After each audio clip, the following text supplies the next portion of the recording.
salt of the earth.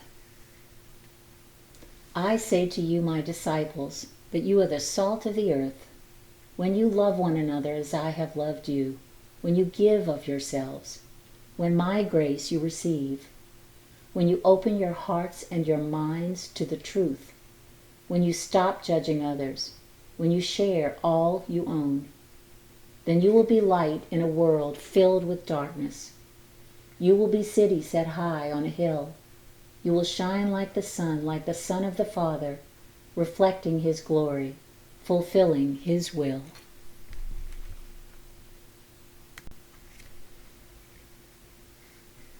The Sower and the Word. I've spoken to you many words. How many have you heard? And listened to, and to heart taken, only to be soon forgotten, on the ground like scattered leaves, detached from trees they once called home? I am your home. I am your life. I am your bread. I am the word you must remember. I am the truth that all men seek. I alone am resurrection. I alone can give you peace. Transfiguration. It's hard to leave the mountaintop where the grace of God abounds, to descend into the valley, put feet back on the ground. He's trying to prepare us for all that lies ahead, by witnessing His glory, by hearing the Father's voice. Elijah heard God's whisper. To Moses, God spoke face to face. There with us on the road we walk, descending from the mountaintop, Jerusalem awaits. His heart was moved with pity. His heart was moved with pity so many places, so many times. When he saw the widow whose son had died near the gates of the village Nain, when the multitude was hungry after following him 3 days, when the leper begged for healing, when Jairus' daughter died, when the lame man was lowered through a roof, when he saw the man born blind, and the woman bent for 18 years, and the withered hand, and the band of sinners crying out for mercy. He loved them all. He healed them all. The time had come. The time was now.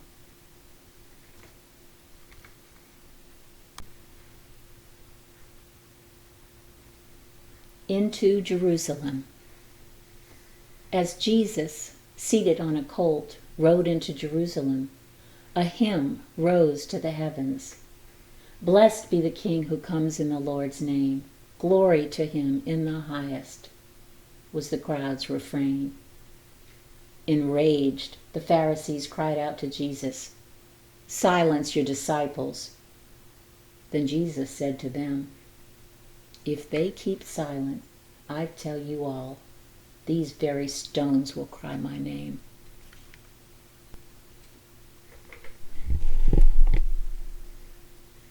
The cleansing of the temple. I can't forget the day that I saw Jesus rise in anger. Like a mighty storm on a raging sea, He cleaned the synagogue. His voice, like thunder, rose above the din of all the crowd.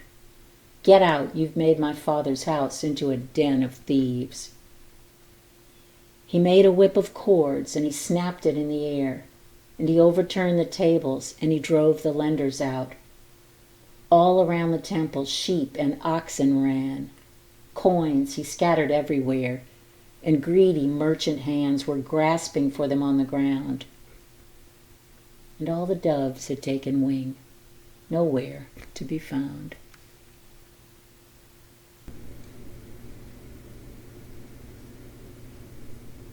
The hypocrites. They were always trying to trick me.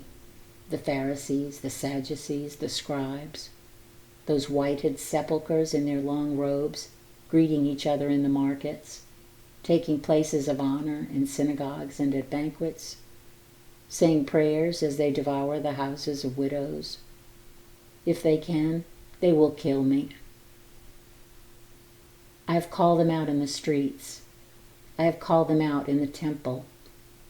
I have called them out in front of their people, hungry for a word of truth, hungry for compassion, hungry to be heard, hungry to be healed, hungry to be touched with mercy, to see the love of God revealed.